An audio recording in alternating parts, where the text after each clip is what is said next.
Today is Thanksgiving, and a lot of pets want in on the holiday treats. Our friends from Shultz's Guest House spoke with Anaridis Rodriguez on how to properly care for your pets during the holidays. It's the holiday season, and here with tips on how to make sure that our pets are safe are Denny and Robin from Shultz Guest House, a friend to Pet Parade and a friend to us all here at CBSN Boston. Thank you so much for taking the time to talk to us. So I always feel conflicted about putting my dog in a room when we have people over for a holiday dinner, but you say that really is the best thing to do. It is the best thing to do. Holiday dinners, lots of people over, is very chaotic, very stressful for dogs of all ages, and it definitely keeps them a little calmer, keeps them safe if they're just isolated into a room by themselves. You know, you can always put radios and TVs on and give them special little treats to chew on while they're alone, and it definitely helps them to tune out all the stress that's going on in the other room. CBS has a holiday special with holiday-themed movies, so maybe you can do that, right? Exactly. So, what foods are not okay for them to eat? What's off limits? Well, on Thanksgiving time, there's a lot of different things around. I would say chocolate is probably at the top of that list, you know, any time of year. But even around Thanksgiving time, you know, you've got onions, you've got raisins, you've got grapes, you've got xylitol, any sugar-free foods, breads. All of those things can be very dangerous for dogs. They can give them a lot of GI upset, diarrhea, vomiting, and even sometimes something as serious as pancreatitis. Wow. You do want to spoil them a little bit, so what can we give them off the table that's not that bad? It's only one day a year, right? You have to spoil them a little bit, maybe a little piece of fully cooked turkey. Okay. And that can be their taste of Thanksgiving. All right.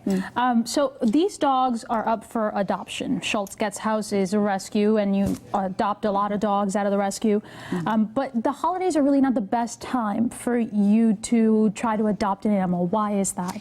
We prefer not to adopt animals out during this time of year. It's hard. Like I was saying, even with the Thanksgiving, things are stressful during the holidays. There's always a lot of people over, a lot of commotion, decorations, presents. These guys, whether they're puppies or a little older adult dogs, they've had enough turmoil in their lives so far, not a lot of stability, and just moving into a new home is stressful enough for them to adjust to it. So when you add all the components of the holidays to it, it makes it even that much more stressful for them. Because we're so out of our routine. We ourselves don't even have a routine, so it'd be tough to look after a new puppy, right? Exactly. The weather's getting colder. Let's talk about that too. What can we do to make sure that our pets are safe?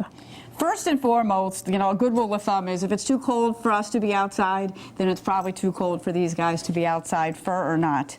A lot of dogs that are real small or have short legs or really short coats can tend to get colder outside than, say, dogs with longer legs or coats that are more acclimated for cold weather. But fortunately, you know, you can go to your local PetSmart and you can get all of these cute little jackets and little booties. They let you put them on them. And they do let you put them on. Some of them struggle a little with the little boots. Feels a little weird in the snow. But definitely the sweater, right? Definitely the sweaters and the jackets. And those are great for all the dogs. They're all in style. You can find all sorts of beautiful pieces of clothing for the winter for our furry pets. If you do take them out and they step on salt, also maybe wiping it down, wiping their paws down when they come in. What does that do to their paws if you don't? Well, there's a lot of things out there. It's not even just the salt and the snow and the sand out there, and even antifreeze that happens to fall on the ground, you know, from the cars. Obviously, if they lick that off of their paws, they can get sick. They can get some little, you know, GI issues from it, and their paws can get irritated. Best thing to do is just wipe everything off. A little bit of warm water when they come in, and wipe them down. Any remains of ice on them too, and put them on a nice little warm bed in front of the fire and have at it. All right, Denny and Robin, thank you so much for what you do in Shultz Guest House. Thanks for coming in, guys. I'm taking Lyric home with me, okay?